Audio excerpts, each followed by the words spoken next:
Let's just start from the beginning. How did you guys get to Iowa and Grace United Methodist Church? We came to Grace United Methodist Church principally because we got married. On October the 1st of 2022, Kate and I were married in a ceremony in Dallas at the church I was serving at that time. And unfortunately, in response to that, I was suspended from ministry because in the United Methodist Church at this time, there are regulations against the ordination and appointment of self-avowed practicing homosexuals. And marriage was considered the proof of that. Over a period of time, with lots of discussions, it became very clear that it was probably better for us if we looked for a different part of the country to live in and to serve in ministry. And so after having several interviews and conversations with church and denominational leadership in the West Coast and on the East Coast and in the middle of the country in the Colorado area, eventually an offer was made for us to come here to Grace United Methodist Church. And after conversations with the bishop here in Iowa, and after meeting the congregation, we accepted the offer and the transfer. And so we've been here since April the 23rd. Awesome. And how was that transition? How did that feel coming from a place like Dallas and now to here a place that sounds very accepting? Freeing in many ways. Freeing because we are able to be ourselves, to be in mission and ministry here with a congregation that loves and accepts us and has welcomed us warmly with open arms. And it's a very exciting place to be. We live in a community that is open and accepting, in a state that, unlike Texas, has a very deep DNA of ultra-conservative and unaccepting characteristics. Lots of wonderful people too, but it's just something that's alive there that is very troubling and at times frightening. And so coming here where Iowa and Iowa Nice and its deep DNA of inclusion, even with the current political disagreements in the state, it's still a wonderful place to be. And I will always be a Texan. I grew up a Texan. I lived there most of my life. But I'm very, very happy to be here in Iowa and to be in mission and ministry here in Iowa, myself and my husband here at Grace United Methodist. I knew I heard an accent in both of you guys. I know Oklahoma, and I didn't realize you're from Texas. Okay, I knew I heard a little bit of an accent. Okay, I want to ask you a little bit now about your transition and coming here and what it was like being accepted here. Sure. It was very different to come into an environment and feel so immediately embraced and so refreshingly welcomed on our part. To see the absolute joy that the members of this congregation had in welcoming us was absolutely wonderful. We came from an environment where it very much so felt like we were no longer welcome there. Sort of ran out of town, if you will, is kind of how it felt to the two of us. Just coming off our marriage, one of the happiest times of your life, right? And just not knowing what was going to happen. And there were many months that went by where we didn't know what was going to happen. And we had faith that God was going to provide for us, and He did. Good, I'm glad. And I guess you two coming here together, what does it mean to both of you as a couple to be able to be here now? It means that we can be free to serve God in the way that we feel called to serve, to welcome all without exception. There are no exceptions to God's call and God's welcome. And here in this beautiful congregation with these wonderful people, we can proclaim the good news of God's love, the good news of Christ Jesus to all. And for me, that's the most important part. We're free to be us, and us in the context of mission and ministry. Kate? This church has a long history of being open and accepting, and being here means that we can be ourselves. Being in this church means we can openly share love with one another and share love with this community. And I am so excited that we get to do that here and that they have allowed us in and have embraced us the way they have. Grace United Methodist Church was always on the forefront of social progression. They were very much in support of the ordination of women in the United Methodist Church back in 1956. And they were also very much in support of tearing down racial barriers and segregation in the 1960s and 70s. And they have been very much on the forefront of social inclusion for LGBTQ persons over the last decade and more here in Iowa.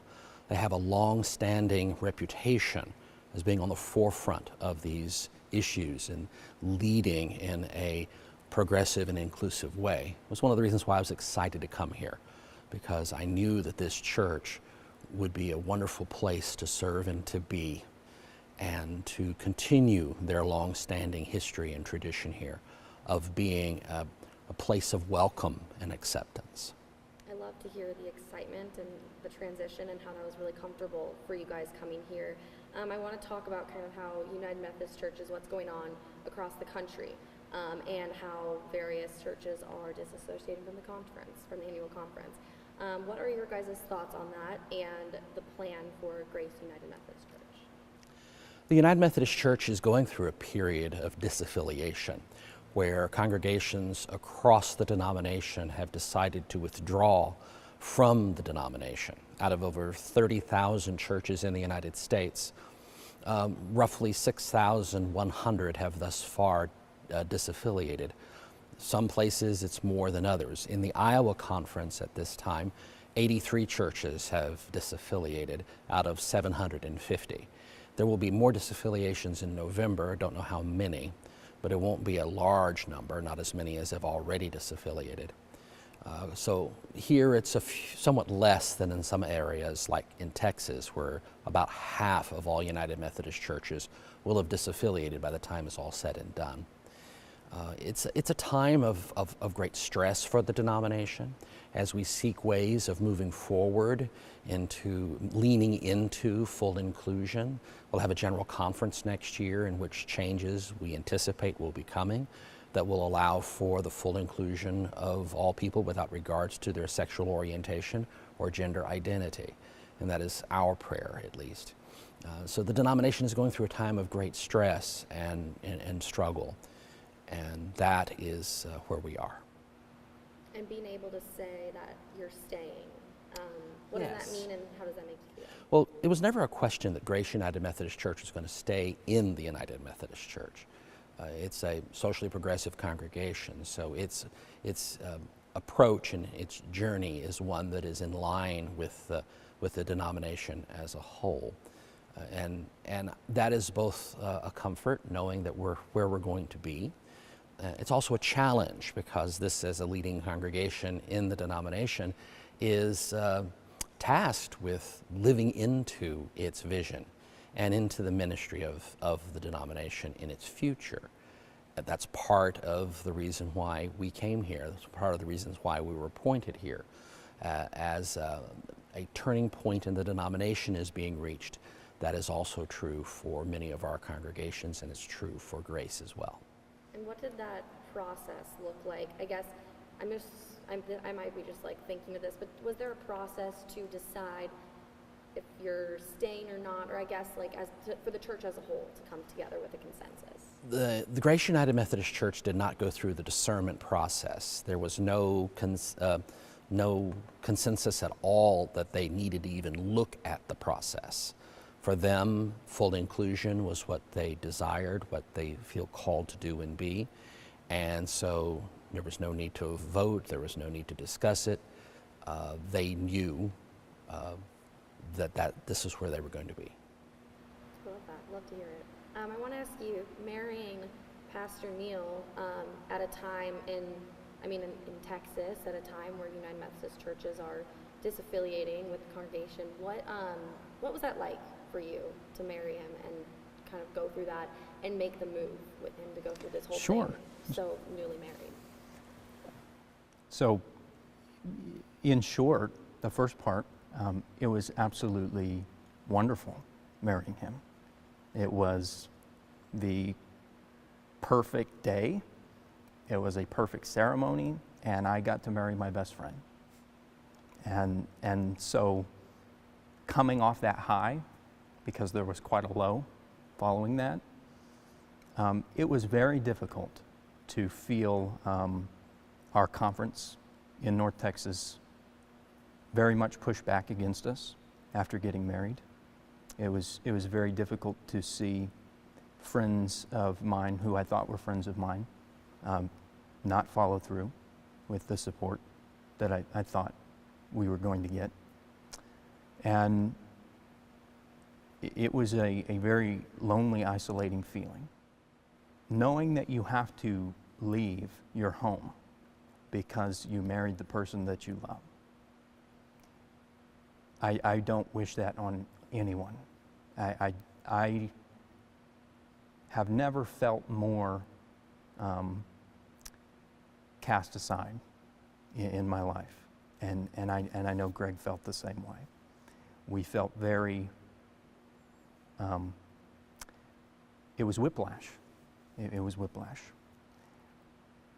Knowing we were going to move to Iowa to a church that was welcoming us, accepting to us, was truly a blessing. It was exactly the blessing that we needed. And I believe that our ministry here together will be very fruitful, and it will only help to serve to strengthen our marriage to one another. We got married in the middle of a social and political strife within the United Methodist Church and the society at large. But we didn't get married to make a political statement. We married each other because we love each other. And I believe, that God gave me this man to love and to cherish in sickness and in health until death do us part. And that is why we got married. We had waited. We were expecting changes in the denomination in 2020 with the general conference that was supposed to happen then, but the pandemic got in the way, and that general conference was canceled. We had to delay our wedding because we knew that we couldn't survive it. My ministry wouldn't survive it if we had gotten married at that time. Over time, it became more and more clear that we needed to move forward with marriage, with our wedding. We couldn't keep waiting. About a year before we got married, Cade's stepfather died of COVID. And it was painful. And it brought home the realization that we can't put our lives on hold any longer, waiting for a general conference and rules to be changed, when God's love for us, that it's called us together, makes it very clear that we are to be together. And so we eventually announced our engagement, scheduled our wedding, and a year later, we got married. And I will never, ever, ever regret that. Thank you for sharing that. That was beautiful. And so you guys did wait. You guys were originally going to get married in 2020, and you did wait because of possible changes? Yeah. Mm-hmm. The general conference was probably going to have some significant changes. A planned separation of the denomination was on the books at that time. But the pandemic caused that not to happen. And it was delayed until 21, and then they canceled it again in 21 for 22, and then they canceled it again in 22 and waited until 24. And those multiple cancellations resulted in us continuing to have to shift our wedding. We decided we weren't going to do it again. We weren't going to wait any longer. There was a moment where we both said, we just have to do it. We just have to get married. And that was scary, but it was very exciting, and we knew that it was the right thing to do. And I want to say something about waiting in the United Methodist Church. So many LGBTQ plus people have waited for so many years for the rules in our denomination to change. I personally know people who have waited so long that they're no longer with us. The rules didn't change in their lifetime, and it saddens me to think about the number of people that we've lost along the way who were waiting, or the people who have turned their back on our denomination because of our very exclusionary rules in our book of discipline. And so it is my hope that with this split that the church is going through, there will be a rebirth in the United Methodist Church. It is my belief there will be a rebirth in the United Methodist Church because God loves everyone. Yeah, definitely. That's beautiful. Thank you for including that. And I guess that leads into my next question is looking ahead to 2024 and changes being made in the United Methodist Church. What does that mean to you guys, and what do you hope to come of that? I believe that change is going to happen. The Book of Discipline currently has several regulations within it that bar the ordination of self-avowed practicing homosexuals and the conducting of weddings in our congregations by our clergy. Those regulations are based upon something called the incompatibility clause in the social principles, a statement that says that the practice of homosexuality is incompatible with Christian teaching. That was added to our discipline in 1972. And I believe that at General Conference in 24, because of the disaffiliations that have occurred thus far and will continue to occur until the end of this calendar year, I believe that in 2024, the General Conference will remove the incompatibility clause from the social principles and the regulations on the ordination of self-avowed practicing homosexuals and marriage of LGBTQ persons within our congregations. I believe that will happen. Personally for us, that is very freeing. This church is accepting no matter what already is. This conference has been accepting and welcoming to us already. But across the denomination, there are places where LGBTQ persons cannot serve yet, cannot serve openly, or if they're married, cannot serve. The requirement in the discipline is that if you are LGBTQ, you must be celibate in order to serve in ministry. And while there are a number who are, there are many more who are either married or, like us, want to get married, who have been barred from doing so.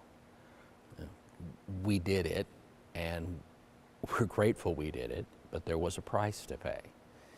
And I think that the General Conference in 24 will open our denomination to full inclusion for all without consideration for sexual orientation or gender identity. What does that mean for you, being part of the United Methodist? I think it positions our denomination in a very good place for growth. We can see young people are overwhelmingly in favor of, in support of LGBTQ plus people. We can also see the trend across this country of young people turning their backs on organized religion. I think being a place where we accept their voices and we accept their opinions is vital to the future of our denomination. It also means something to me personally because I see the statistics on how many LGBTQ plus youth contemplate suicide every year. When we have a split in this denomination, and one side, and it's splitting over a human sexuality issue, and there's other reasons, but it's at the core of it. I don't want to be a part of a denomination that cannot fully embrace LGBTQ plus people and cannot fully embrace the ideas that our young people today have. Christianity and LGBTQ plus are very much compatible. Definitely. I kind of want to on a lighter note, on like a really positive note, I want to highlight how accepting Grace United Methodist Church has been to you guys. So I want to hear about kind of some of the things that people have done for you guys that have really stood out as your transition here. You want to start? Yeah, well, when we first got here, they had a reception in Fellowship Hall, and we walk in and there's this rainbow cake for us. And so there's a picture of us holding up the rainbow cake, and it just immediately kind of allowed us to let our guard down. I had people coming up in tears. I had people hugging me. It was very, very emotional. And it felt like a culmination for this church of who they are and what they fought for in our denomination. So I've had a lot of conversations one-on-one with church members here who have expressed unbelievable gratitude and unbelievable embracing of the two of us as a couple, that there's no way that we couldn't feel welcome here. They have made it impossible to feel unwelcome here. And I think that's what Grace United Methodist Church is. I think Grace United Methodist Church is a place where you can come and you can be a part of a community that is there for you in good times and in bad times, and that will spiritually walk that journey with you. These people are really amazing people, and I am honored to be part of the pastoral family that serves here. That's amazing. The people here were wonderful. The first day here, first Sunday here, the embrace, the tears, the laughter, the joy. Parents coming up to me and telling me how much they appreciated our coming to be their pastoral family because they have children who are LGBTQ. They have grandchildren who are LGBTQ. They have brothers and sisters who are part of the community, and they see this as an affirmation of welcoming and acceptance that they know is present here and now is exemplified not just from positive words that are spoken from the congregation, as important as those are, but also now exemplified by the person who stands in that pulpit back there, being part of the LGBT community and preaching about the love of God and preaching about Jesus Christ and his love for all and his life and ministry and his death and resurrection, that they have a pastor who will proclaim that message as part of the community to all in this community, not just LGBTQ, but people of varying ethnic and racial backgrounds as well, and people across the chronological spectrum from young to senior citizen. They're very, very, very thankful that we came and welcoming. And one member here, when I got here that first Sunday, she comes up to me and she throws her arms around me and she says, "Thank you so much for being here. Thank you so much for coming and for becoming part of our life. We're looking so much forward to sharing God's grace with you as you share God's grace with us." And frankly, I couldn't have planned this myself. My doctoral degree is on grace and how it is received through the sacraments. And so to come to a church called Grace, that practices grace, that lives grace, is a great excitement, joy, and honor for me. I couldn't have planned it had I tried. That was beautiful. You guys are seriously going to make me tear up. Thank you for speaking with me. This is amazing. Thank you. When we first got here, they had this saying on the side of the church van, and it says that we're a reconciling congregation because grace is for everyone. And I thought, wow, that sums it up, doesn't it? It sums it up perfectly. The reason that we include everyone is because God calls us to. And I think that that's the church that I want to be a part of. It's beautiful. I love love to hear that. Thank you guys. I appreciate it. Yeah. For individuals who are like also in a similar situation, right? Younger individuals like college students or Yes. something like that, they're running into the same issue that you guys are. How could they better communicate, or where can they go to know that where their views are seen or accepted? Yeah. Okay, yes. You want to speak to that? No, go ahead. If you're looking for a church home or a spiritual community that will welcome and accept you, be open to what you're hearing. Be willing to take a chance, to take a risk, to ask questions, to listen to the answers, to be willing to try it out. One of the neat things about today is we have the internet, and most churches have their services online, and you can go and you can watch the worship service, you can read up about churches through their websites, you can meet with them virtually, and that's a much safer way to begin. We have a lot of people who come to the church who have first visited, watched online, read some of our published materials on the internet, discover who we are about, and our nature and our calling as a congregation. And after they've tested the waters that way, they then come in and enjoy a worship service, or go to a study group or a fellowship group, or come to our meal that we have on Tuesday nights, the Grace and Peace meal, and get to meet us and experience us for who and what we are. So if young people are looking for a place to connect with others and to connect with God and explore their spirituality, use those tools like the internet, use those tools that are available, explore, try something new, ask questions, listen to the responses. And if you come into contact with someone who's willing to explore questions, doesn't seem to be afraid of any questions at all, that's a good sign. That's a really good sign. Well, I think just for me, piggybacking off of that, I think it starts with young people who are questioning their sexuality.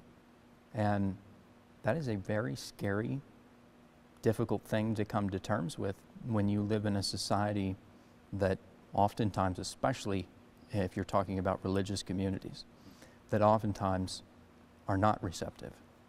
And so I grew up thinking that I could not be a Christian. I knew I was gay. And so I understand that struggle and that feeling of sitting in the pew when I was dragged to church. But sitting in the pew and knowing that if they knew this, they probably wouldn't want me here. So if you're that kid sitting in the pew, there is a place for you. It doesn't have to be here, but there are churches that are welcoming and open, and you can be a part of a religious community. Thank you for saying that. Yeah. Do you have any other questions? You good? Okay. Well, I think I'm good. You guys. Okay. Thank you. How Thank you. long were you guys together before you got married? Several years. Okay. Yep. Several years. We were engaged about 2 years before our marriage, and before that we had dated for a while. Marriage is very important to me. It's a holy estate, I believe that, and it's a commitment. And so we didn't just jump into it willy-nilly. We were very intentional about it, because it's very important, and it's important to us both. And so we made that decision, and it's the right decision for us. It really was. And it wasn't fast either. It took a while.